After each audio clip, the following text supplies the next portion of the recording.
Welcome, everyone, to MotoAmerica, Elkhart Lake, Wisconsin. And Ford is here as a supporter of MotoAmerica. They brought out their display and some really cool vehicles on display, part of all the great things you can do at these MotoAmerica race weekends. This is round 4 of 10 for 2019 here in Elkhart Lake, and it's the Dunlop Championship at MotoAmerica, as we are going to be setting the stage for the Liqui Moly Junior Cup race number 2. Hi, everyone. I'm Greg White. Jason Pridmore right there. He's won 2 titles at this level.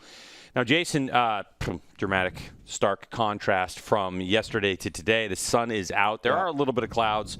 It's warmed up quite a bit. More importantly, it's dry, and the track temperature is up. Kind of perfect for these Dunlop tires. So absolutely perfect today. So we got an air temperature that's cool, so the bike's going to run great.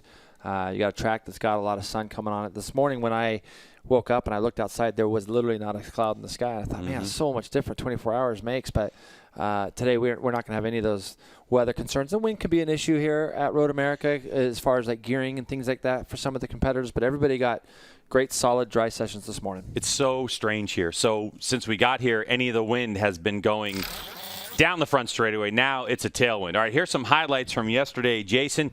And our pole sitter, Rocco Landers, looked like he was going to get a good launch on this one, but I think there was a bit of a surprise for us. Yeah, you know, it's like I don't even want to say it's so much of a surprise anymore, because Dallas Daniels is the one that's really stepped up and shown that he wants to be the one to try to chase after Rocco.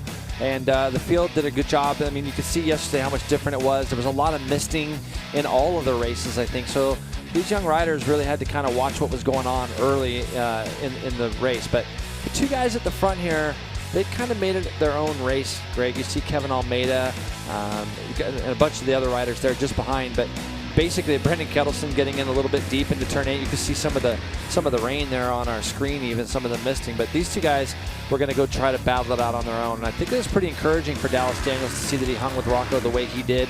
We had a big battle for third. Damian Jigaloff there and Kevin Olmedo going at each other, you know, really well. Gage Reese, I spoke to him this morning.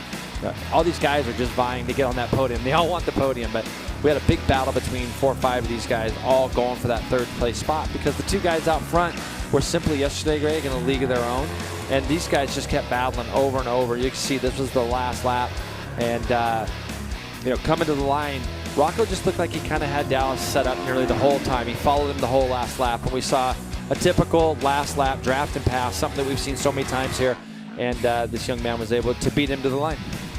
Let's take a look at those results, because it was Rocco Landers by not too much of a margin of victory. How about less than 1/10 of a second over Dallas Daniels? Definitely different sizes in the riders, which make a difference in this one. So it was great to see Dallas Daniels be in the mix. Kevin Olmedo beat Damian Jigaloff in 4th. Dominic Doyle and Kettleson back there. What we look at, obviously, is that group. You see 5.3, 5.3, and so on. So that was that nice battle going on. There was another one between Mark Edwards, Tig Hobbs back there. And you can see Cameron Jones, who was our race winner from VIR race number 2, just out of the points, but also had a good fight on his Honda. So that leads us to our championship points. 105 so far for Rocco. He's got 12 ahead of Dallas Daniels.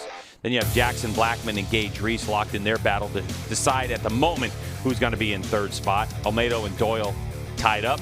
Jigaloff there in 7th spot. So I think the key right now, Jason, in this championship is as we get close to the midway point of this season, which will be after this, Ken Dallas Daniels, he needs a win. So far, it's been Rocco, 4 out of 5 wins for him. Dallas Daniels, 4 out of 5 second place finishes. So, you know, with it's our only other winner being thing. Jackson Blackman, right, in that rain race that we saw. I'm sorry, Cameron Jones. You're right. Jackson Blackman was right up there with him in that race, and then got a penalty. But going off the track early here on the warm-up lap. All right. That's all right. We're testing things right off the bat here. This is a siding lap, by the way. This isn't the warm-up lap. Yeah, that was Tig Hobbs. Yeah, Tig Hobbs was grass tracking a little bit early, so that'll get the heart rate up. But you know, I think Dallas has done a good job of kind of just being the next best and hoping that he's going to continue to get better himself with his team, with his ride, his bike, and everything else, because they've really separated themselves. I brought Jackson Blackman up because I saw he's 51 points out of the championship there in third, so that's what got me to say his name. But he rode tremendous in that rain race that we saw. But yeah, I think that when we start heading out west, we're kind of going back over to Rocco's side of the world, you know, being out west. I know he's ridden a lot out there in those areas, so it'll be tough. So riders making their way to their grid positions where they'll have time to talk things over with their crew and hang out for a little bit before we get this thing going. It'll be a sighting lap, done, and then a warm-up lap and a race car. All right, take a look at how things have finished up. So as you can see, what's really curious is when it's been heads up, it's been Landers, Daniels at Atlanta, and then Landers, Daniels again at VIR. Then there was that really weird rain race. Jackson Blackman actually finished ahead of Jones on the track, but was penalized because of a grid position he took was incorrect. He won the race by 9 seconds, was penalized 20, so 11, back, 11 seconds back after. And then obviously yesterday's race was another one of Landers Daniels. Yeah. So that's, I don't even remember, Jason, as we look at this right now, race one. So every time Rocco's won, Dallas Daniels has finished in second spot. The difference being the first race we saw at Road Atlanta, Rocco checked out. Yep. And everyone kind of thought at that point, like, uh-oh, where'd this guy come from? He's never seen the track and blah, blah, blah, blah, blah. But Daniels is closing the gap, and obviously the margin of victory yesterday, under a tenth of a second, he's right there. And, of course, you got Kevin Olmedo as well, who's had 3 third-place finishes, and he has shown to be racing in a few of these as well, racing with Dallas and at that first race at VIR, racing them so hard with each other that they kind of let Rocco kind of get up to them and catch them. So, but Dallas really hit yesterday, even this morning, watching the times, Dallas Daniels was quickest in warm-up this morning with Rocco second. So these two guys are getting to know each other pretty well, and it's kind of fun because they're both young, and you'll probably see them both start stepping up to different categories over the years. They're going to be racing against each other a lot. You see that Rocco Landers has a nice series of sponsors at Ninja400R.com, Norton Motorsports, and Dr. Farr. Now, here's the thing, Jason, when you get to the Liqui Moly Junior Cup class versus, say, the EBC Brake Superbike class, we talk about, hey, what kind of changes can you make from yesterday to today? What did you learn in the race? There isn't a ton of stuff. I mean, this is basic motorcycle in terms of, we can change some clickers on the suspension or we can mess around with gearing, but it's not any huge chunks of changes like we can see with superbikes because there's so much more of adjustability.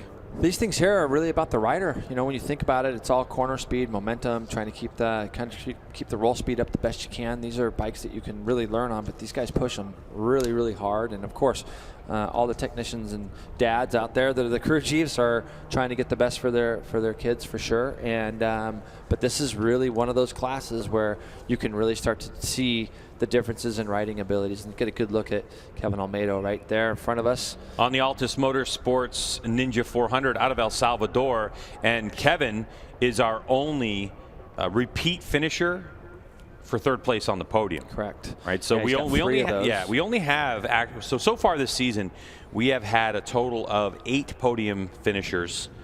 8 podium standards, I guess you could say, stayed on the podium. Only 3 of those have been repeats. Obviously, Rocco, Dallas Daniels, but the only other one that's done it more than one time is Kevin Olmedo. So right there on the cusp for sure.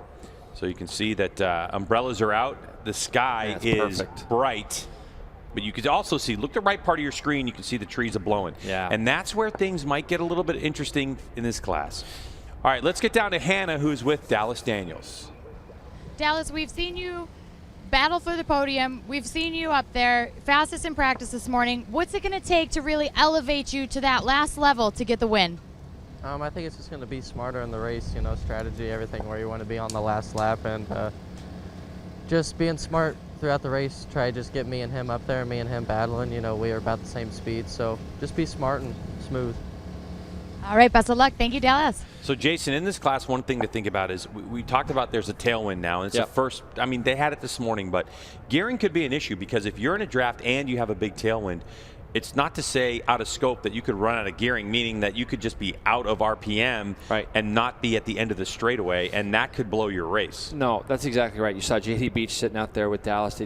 with doing some dirt trick stuff. But you're exactly right. Gearing on these little bikes is tremendous. And I was really happy to hear his answer there about strategizing things a little bit. But I think now he knows he can maybe hang with Rocco even through all the twisty stuff and all that good thing. That's where we've seen Rocco really be able to roll through the turns a little bit quicker. Let's go back down to... All right, so Hannah is with Damian Jigaloff.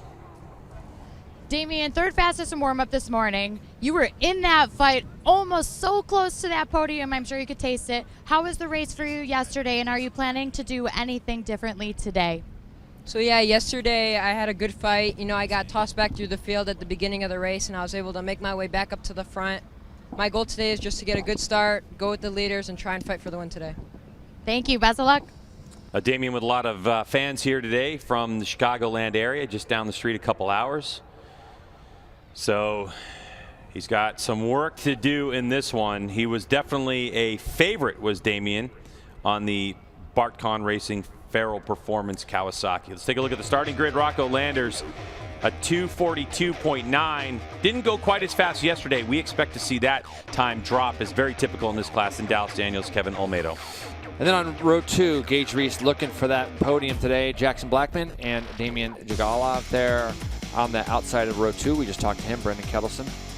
Daniel Cano Flores is in the middle of row 3. Toby Kamsick having a rough weekend just with some bike issues. Gus Rodeo, Dominic Doyle, Mark Edwards on the outside of row 4. Row 5, we got Hunter Dunham, Isaiah Burleson, Trevor Standish. A couple guys we've seen up front there at some of our races. Samuel Lockoff, Teague Hobbs, we saw up front too. In Atlanta, Cameron Jones, our race winner from VIR. Jamie Astudillo, our only female competitor in this one, Greg. John Knowles, Grayson Davidson is just outside row 7, and we got Brady Fours back there on row 8. So 8 rows going for it, and some of the riders that are kind of gridded in the middle, I guess, of that grid, you know, are fast riders. A guy like Hunter Dunham is a good example, who qualified 13th. Sometimes the qualifying really makes a difference here, because if it starts to break up in gaps of, you know, draft battles, and you can't close it to the front. So it's really, really important to get a start here. It's not important to get a start here in terms of track position, meaning like, oh, it's a tough place to pass. No, great place to pass. Yeah, there's a lot of passing opportunities here. And getting back to what I was talking about with Dallas as far as strategizing is, you know, sometimes when you have a guy that's kind of, you know, shown to have some speed, you constantly want to be in front of him to not let him get away. And so when he's talking about strategizing, he led to the line yesterday. It didn't work out. So today maybe he'll try to reverse those roles.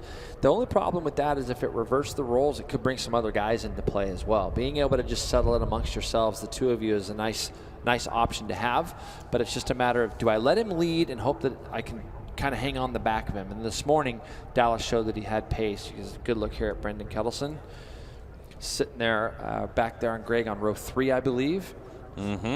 Out of Sacramento, California, is Kettleson on the Team Alder Racing Ninja 400.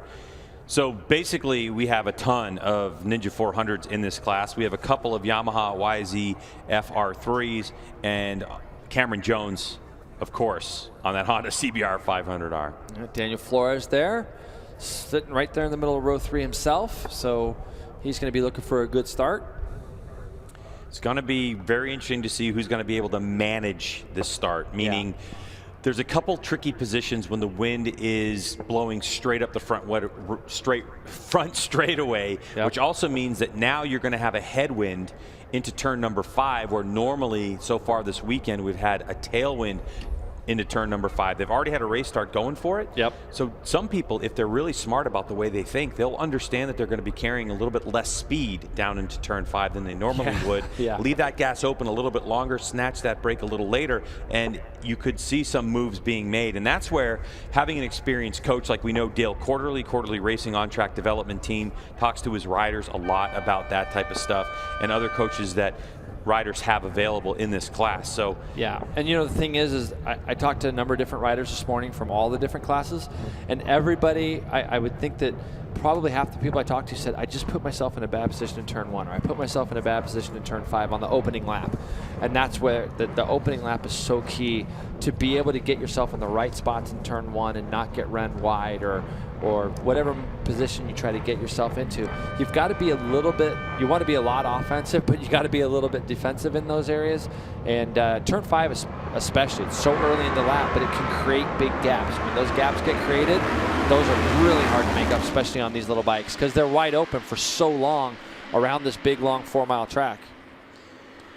Speaking of this 4-mile track, 14 turns here, some signature areas on this 640-acre facility, which is absolutely spectacular. If you've never been to Road America, you've got to make your way here next season and check out MotoAmerica competition. It's not just a racetrack. There's plenty of things to do. Amazing food. Great places to watch. Camping. You can camp here. All over the place. Go-karts. They have little houses now that are behind the grandstands on the front straightaway on our side of it. That you can rent these little houses. They have everything but showers in them and stuff, and they're reasonably priced. And so it's perfect. Yeah. It's for me, it's my favorite place that we go to without question. That's why I'm glad we got such a nice day. Hannah, what you got for us? I got Brandon Posh here, our 2016 KTMRC Cup champion, which is now our Junior Cup class. Maybe you can shed a little bit of light about what's going on in these guys' heads and how they find an advantage when they're on such evenly matched motorcycles. Yeah, I mean, it's like super small details like suspension settings and stuff like that that's going to give them an advantage. But I think a lot of them right now are more nervous than anything. A few of the riders that I'm helping and friends with out here are a little bit stressed out this morning and looking to improve from yesterday. So I don't know. The best thing to do right now would just be stay calm and just keep working. How do you think being in that Junior Cup prepared you for the things that you're doing now?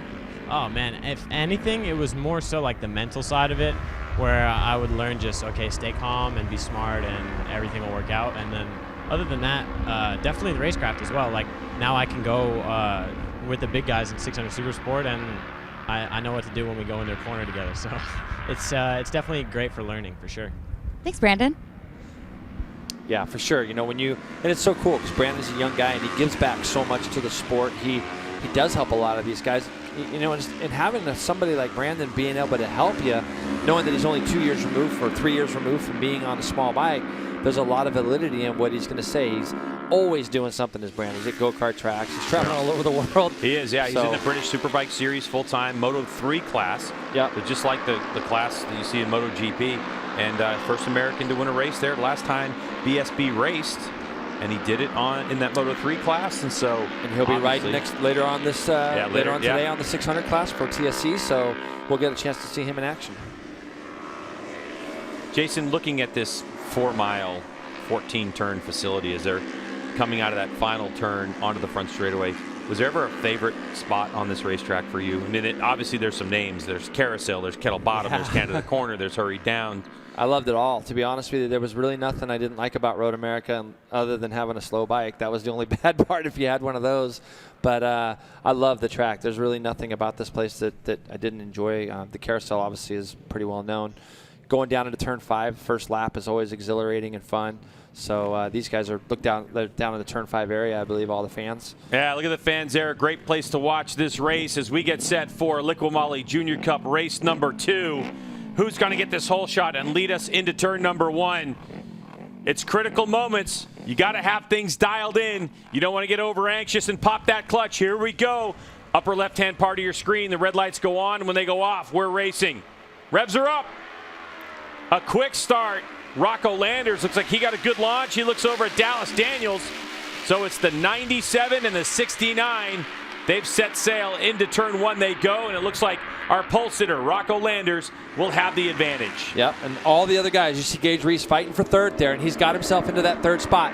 They've got to try to go with those first two as quickly as they can. So Gage is already in his tuck, getting down, going into turn 3. And see, these two guys just creep away ever so slightly. But this is the first 25 seconds of this race for these guys is so important because they've got to try to latch on. Gage Reese is on the number 46, the third bike in our screen, getting ready to get swallowed up. Yep, Jigalov is now coming, just drafted by him, going down into turn 5. Dallas Daniels in the draft of Rocco Landers for 1-2. Down the hill they go. Olmedo goes to the point in third there, sweeps around the outside, Greg, and he's the one guy this year that we've seen be able to really legitimately go with those first two guys. So let's see if that continues. So not the break we saw in race number 1. The 14, Kevin Olmedo close as they head. What a great speed shot that is of the camera that we have out there in turn 7.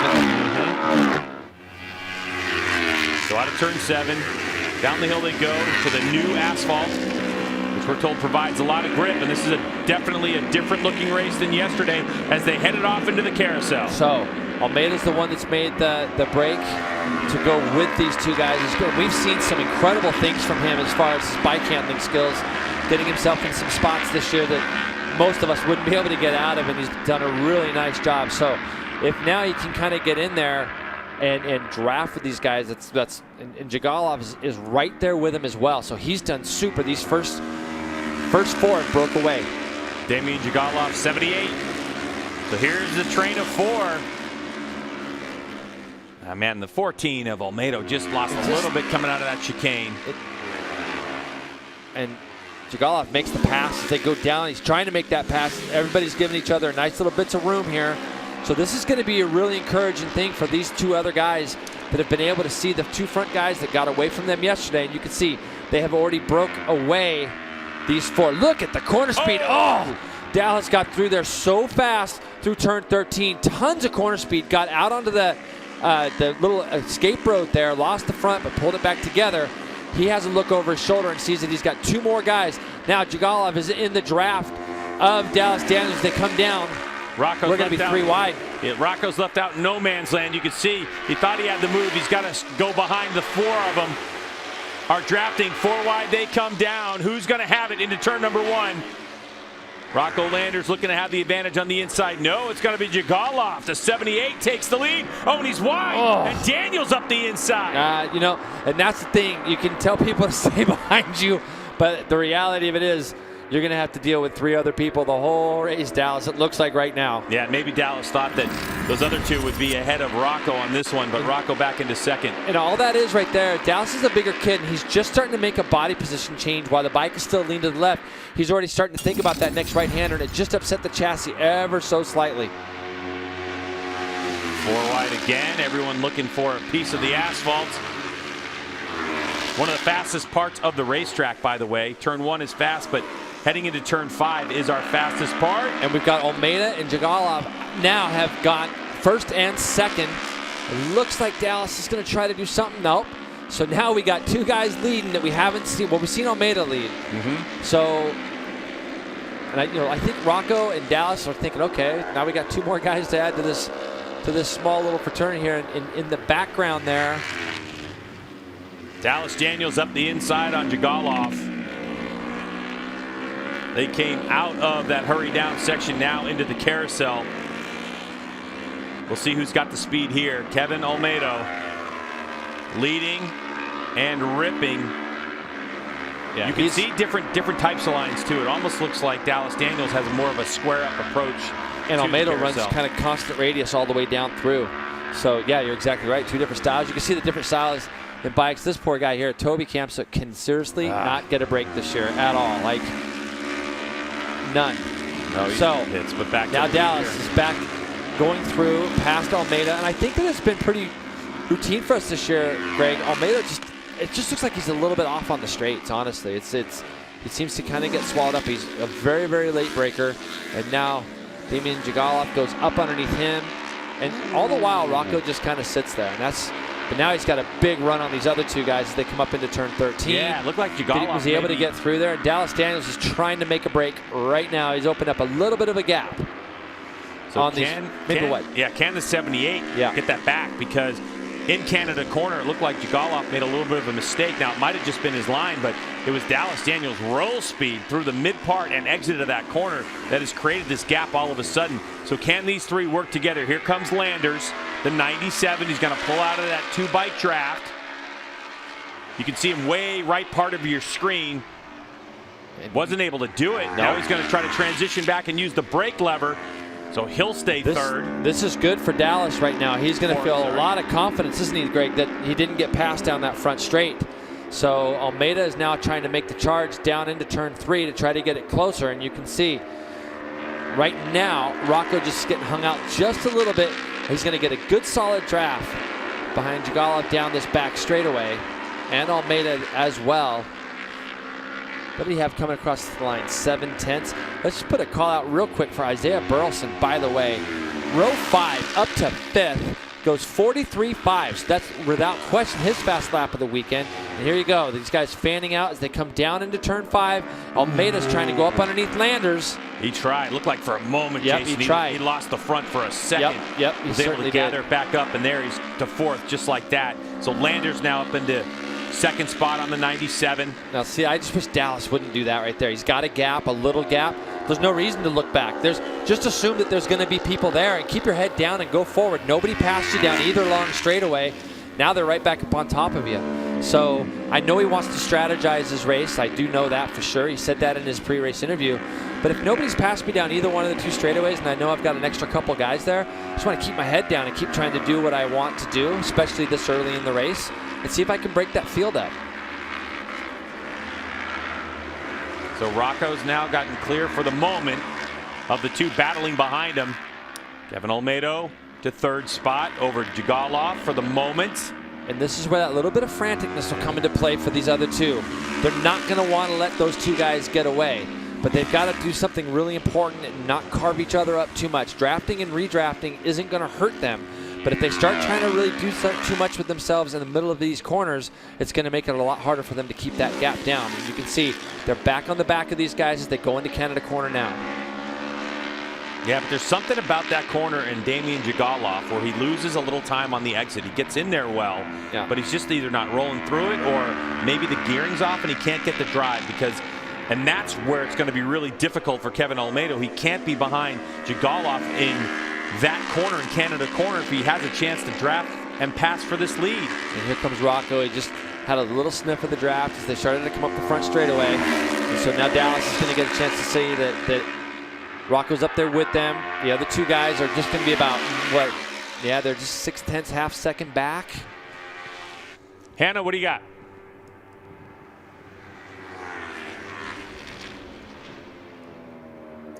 Oh.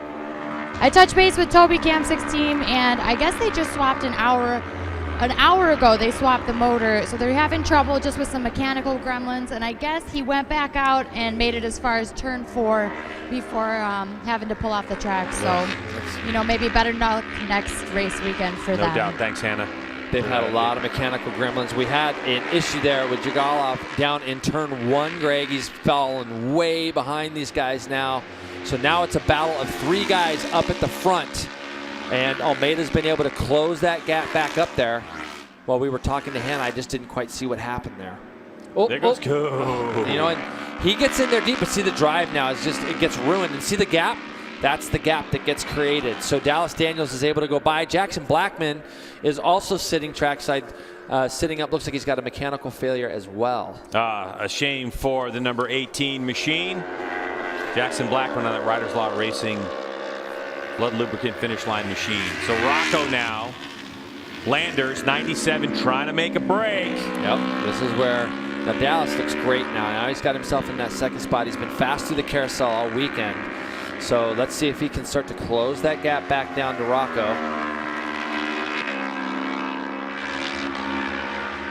It's funny to hear these guys shifting in the middle of the carousel. That's exactly what I was listening for as well. It's like, Yeah. wow, there you go. All right, so Dallas trying to close it down. Kevin trying to hang on at this point. Yep. This is where we saw Dallas Daniels, though, coming out of here and getting up to the front straightaway. He was able to go by Rocco Landers. Rocco's bike, or at least the way he has it geared at the moment, doesn't look like it's a massive rocket ship at this point. So we'll see if Dallas Daniels has got the same type of ability as he did yesterday. He's really good down through all that bottom section is Dallas Daniels, so that's good. We can see here Damian Jigalov is just back a little bit further now in running a little bit by himself. These 3 guys have broke away. There's Daniels right on him now. The Dallas Daniels, the 69, just behind Rocco Landers, going to put himself in a perfect position we're looking for two things. Can he get by him, number one? Number two, can he get by him before start-finish line? I don't know if Dallas is going to pass him. I wouldn't be surprised to see Dallas just hang right behind him and play a little bit of the same game that Rocco was playing yesterday. I think Dallas has demonstrated that he's very fast down through Canada Corner and all the bottom section of the track. He's able to close that gap back in, and you can see, Greg, he wasn't in any hurry at all. Oh, man. Gets it all out of shape there. Oh, and it gets so bumpy but out there. He does there, a good Jay. job. Great job. That's good bike handling skills. He's got Olmedo right behind him. It's just a great move not to panic either. Yep, and he's not. And right now he'll be able to probably go back past Olmedo down this straightaway, get in his draft. And you can see, Greg, when you follow somebody down that whole time and you see them braking, all of a sudden it can cause you got to remember he's drafting the whole way down there. So he might have that sensation of speed a little bit more. So when he went to grab for the brake lever, he just got that thing out of shape. But you can see he's got himself back, and Olmeida's going to try to go back underneath him in turn 5. Now this is the only time where Dallas, I'm a little bit nervous for him because he's shown that he's got the pace to run down Rocco. So he doesn't want to be thwarted at all as they come up underneath here. Another one. Yep, and this is now we got to hope that Kevin, now Dallas is hoping that Olmedo will drag him all the way back up to Rocco. So Landers having it the way he wants it at the moment. The number 97 rider, Ninja400R.com, Norton Motorsports, Dr. Farr Racing Machine. He's got the lead. Can Kevin Olmedo on an Altus Motorsports Kawasaki out of El Salvador close this gap? Kevin looks great, by the way, as well. He looks really solid all down through this bottom section. Gets in his tuck as early as he can. I like that. And he's right back up on the back of Rocco. So that's going to give him a big boost of confidence, knowing that, hey, we can run these guys down. And that will also play into Dallas' strategy, too, knowing that he's got a guy there that is also going to be able to kind of run that same pace through those S sections or through what we would call kind of the infield section of this place. Daniel's coming out of that chicane with another look over his shoulder. Now he knows he's by himself. Now he knows he's by himself. Yep. And what we do know is that Kevin Olmedo's bike doesn't seem to be as quick. That could be a function of gearing. We'll really get a test out on the straightaway, but I'm thinking to myself, really good mid-corner. But if Dallas can use Kevin, if Kevin's close enough to Rocco but can't get by him, it could be a double draft 100%. for Dallas Daniels. Yep. This is where a lot of that strategy is going to play in. Kevin Olmedo trying to go up the inside. He doesn't do it. He twists the grip all the way back to the lock. It goes over the rumple strips, a little out of shape. Into the tuck they go. And I really feel like Dallas is in the perfect spot that he wants to be in right now. I think he'd rather be right behind Rocco, but I don't think he's going to be in any hurry to go past. And you can see he's got himself positioned all the way on the right side. He can see what's going on. What he wants to see is Kevin get up there and battle with Rocco, probably is what he wants to see more than anything. And he's just going to see where he filters himself into. Yep, he's just going to fall right back into third. He knows he's got no pressure from behind. So now he can just kind of sit there a little bit. Here's Isaiah Burleson and Dominic Doyle going after each other as they head into turn 1. 5th and 6th right now, Greg. Yeah, that battle for 5th raging on as we have 4th place Damian Jigaloff kind of in no man's land at the moment. 2.5 seconds ahead of this group, but 6 seconds behind the leaders. 42 flat for Olmedo that time. 42.4, 42.3. These guys they're almost a full second under pole time. I believe 42.9 was pole time for Rocco Landers. So we're looking at 42.0, 42.4, and Dallas Daniels gets a double draft down that back straightaway. Now it's Olmedo's turn to get himself into second again ahead of Rocco Landers. So we're seeing all these guys. Remember I said at the beginning of the show, Dallas would love it if it's just him and Rocco out front. But now Olmedo has shown some great pace, doing a tremendous job on his Altus Motorsports Kawasaki. At the moment, Rocco Landers credited with the fastest lap of the race at 2:41.7, 1.2 seconds quicker than he qualified on pole. Olmedo trying to get that bike slowed down and get it online. Into the carousel they'll go. Olmedo with the body position shift, getting into position. He's got good lines through there. No, he's great. Kevin's really good. Oh, Dallas lost the front. He lost the front, but saved it. Literally saved it. See his outside foot off the peg? Yeah. So he good. Again, dirt trackers, used to bikes moving around, sliding around. Yeah, but this has not been a flawless race for the 69. Ooh, bit of a thing, a little bit too far inside for Kevin Olmedo on that one. Wow. We had a back angle of it, and if you look, you're going to see his outside foot right there. Oh, yeah. Comes off the peg, and it's usually because he just lost the front a little. Lost the front and then slid the rear. Here they come into Canada corner.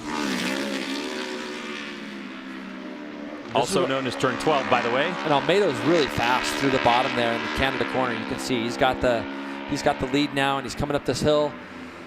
He's going to have, in my estimation, more of a lead. Yes. As we're going to go to the white flag lap. Yep. He's going to need a lot more than that on the straightaway. This might be it, though, for Dallas Daniels in terms of if Dallas Daniels can get a really good draft off of the 14. So if the 69 slingshots it at the perfect moment, he might get one, as you can see. Kevin Olmedo knows he's pinching him off on the inside. I don't think Dallas wants to go by. I just don't. And look at Rocco. He don't want to go by either. So they're both. Now we're playing a little bit of gamesmanship between all three of these guys. Nobody wants to be leading coming out of that last corner. We see a lot of this out of the chicane at Daytona as well. Dallas Daniels goes to the lead, as I say that, going into turn 1. And Olmedo's going to cut it back up underneath him as they go down the run, down into turn 3. And Rocco's just going to sit there and watch. Squared him off. Did Olmedo on Daniels to retake that lead that he lost for the moment. Olmedo up and out of the saddle, trying to make sure he stays on something that's got traction, trying to stay off that grass. Let's see what Rocco plays here, because he's just kind of, he could have drafted both these guys. He's not doing any sort of it, and neither is Dallas. So it'll be interesting to see if Dallas tries to take the lead. We know how strong Kevin Olmedo is on the brakes, so they're just going to follow him down through. So both the guys behind are not wanting to lead.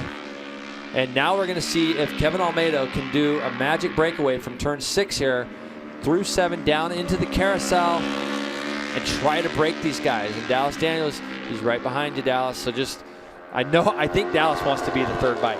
You do? I think he wants to be the second bike. I think that I don't know. It's just, I just keep thinking about what strategy. If you're on bike, not only do you have the corners to contend with and shifting and braking and body position, but you've got to be thinking race strategy. On these Liqui Moly Junior Cup bikes, you do have some time, though, on the straightaways to be thinking.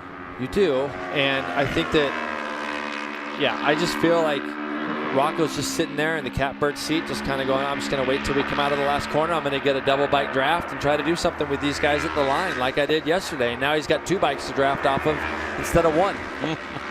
Here we go through the chicane. What strategy will play out in the Liqui Moly Junior Cup race? Kevin Olmedo, the 14, has a look over his shoulder to see a whole eyeful of 97 and 69. Here comes Rocco Landers. He's got his race plan. What's he going to do? They fan out as they head down into Canada corner. Who's going to make it in there first? Yeah, now Olmedo's race knows. He knows, okay, these guys are sitting on the back of me. I've got to run this next section as best as I can and do something. Now I think Dallas Daniels is sitting in the perfect spot if he's able to get this double bike draft, as Rocco has now taken second as they went down into Canada corner.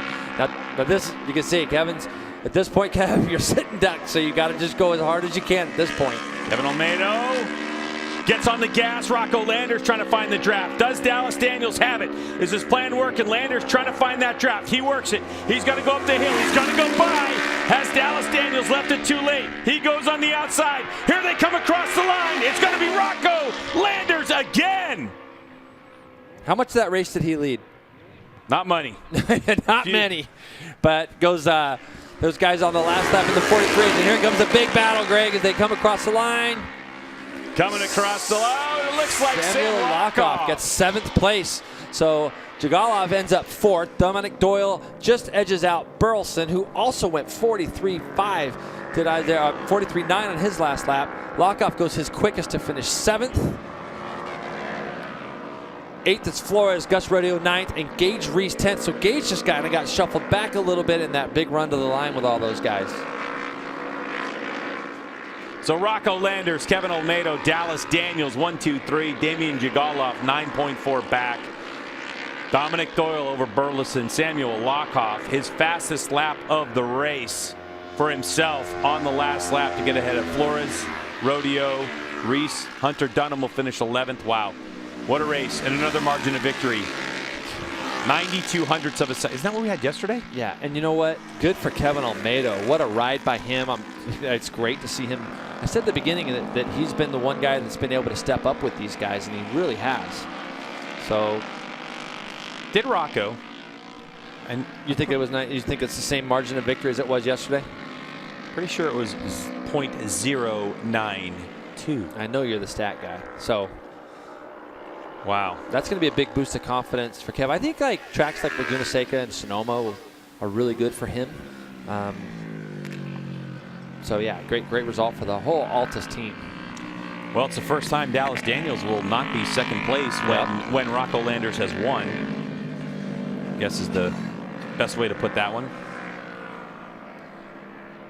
Great ride from this guy. Could this be it though for Kevin Olmedo? Meaning, is this the coming out party for him? Is this going to mean that Kevin Olmedo is going to be up in the mix full time and really start to cause Rocco Landers some fits? Well, he was there today for sure. Yeah. So we've seen it before. Where rider gets confidence, they're now in the mix, and yeah, could be. Team gave him a good bike again, and maybe they made some changes overnight. So yesterday's margin of victory, 0.095. So you're a little off. 0.03 of a second different. Yeah, it was close. And Olmedo was 5.5 seconds back yesterday. With his best time was a 45.2 yesterday. Today he went 42 flat. So when you look at it, it's 3 seconds. But that's also how it tells you when you get in that draft. You get in that lead draft with guys. So, but again, Rocco just kind of sat there, played a waiting game, was very, another intelligent ride, knows the bike he has underneath him. This is everybody coming out of that last corner on the run to the flag, and Olmedo's just doing everything he can to tuck in. At this point, I really thought Dallas was in a good spot. I thought his bike had enough to go past them, but it just didn't look like it quite did have quite enough. It wouldn't shock me if the Landers team, if they did a little gearing change on that bike, because it just didn't look like Dallas Daniels had as much in the tank in terms of being able to draft and pass as he did yesterday. Maybe so, yeah. Yeah. But still, Rocco Landers, so far this season, his 5th of 6 races, Landers has won, dominating the season so far. He'll extend his championship lead, and we've seen Landers Daniels, and each time that happens, it's been 5 points.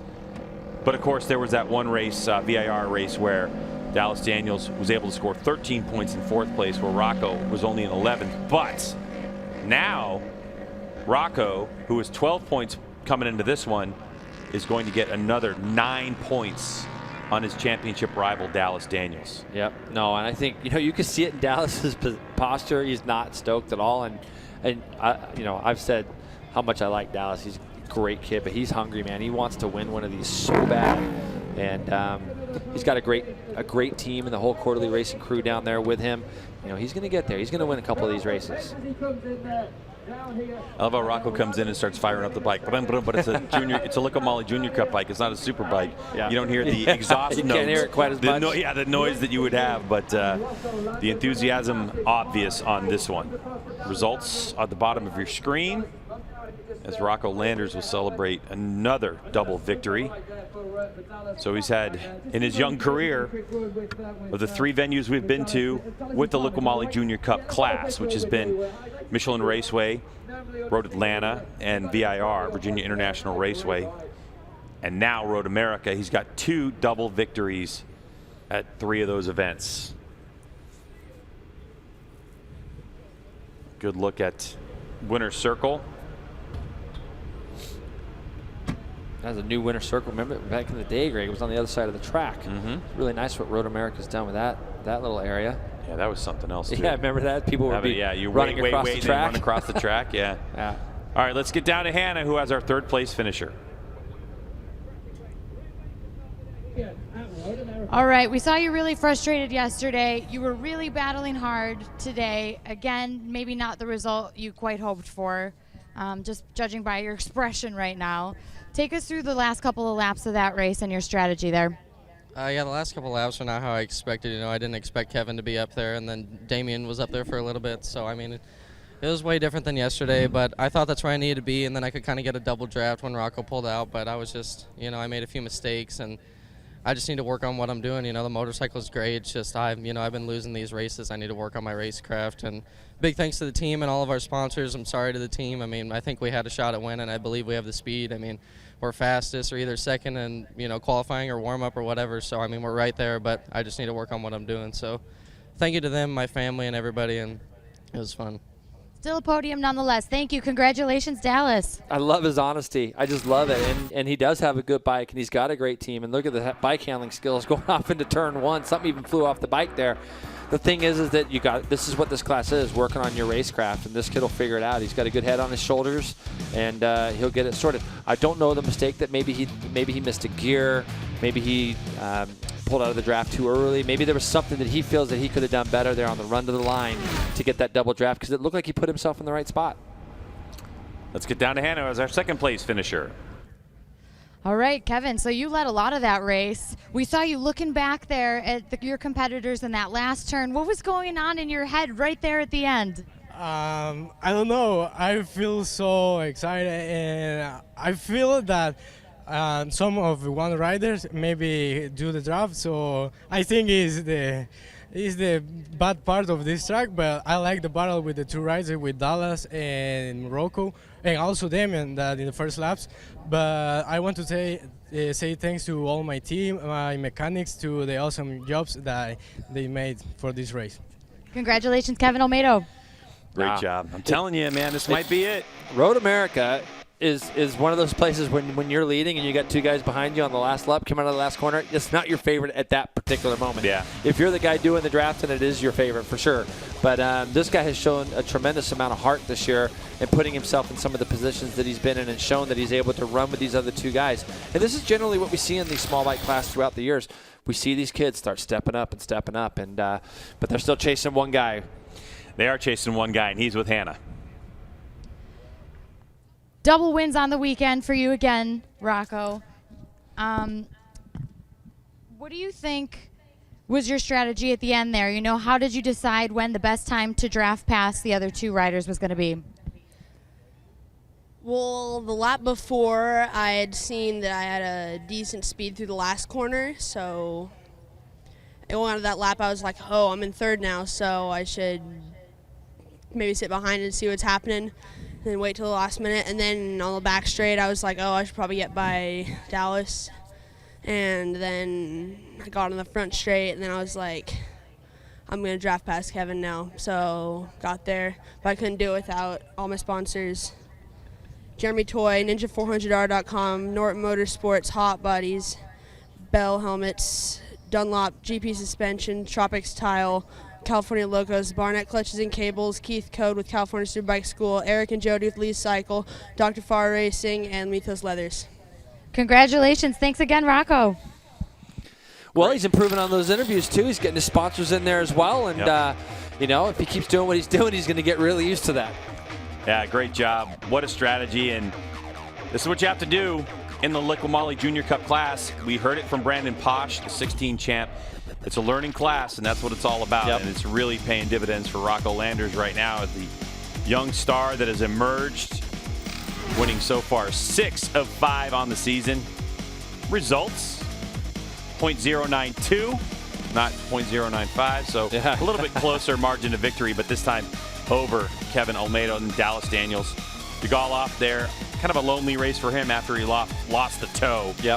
But that's another thing. Jigaloff was there. He was there. Just made a small mistake, so he'll be back. The thing about Olmedo and Jigaloff as well is it's not like their bikes were any particular missiles. They were very competitive on the top speed. So a lot of what we saw from Kevin Olmedo was corner speed, was the ability to get into the corner, which obviously as we leave Road America and go to different tracks, different characteristics that are going to be more turning, more shorter version of the Utah track. This will be a really fun race to watch there because they're not going to be, you know, we're not going to have the big drafting that we've had there at Utah in the past, but it's going to be an interesting type of track because it's going to be a little bit smaller. All right, we'll take a break. Hang with us on our MotoAmerica Live Plus coverage as more is coming at you from Elkhart Lake, Wisconsin.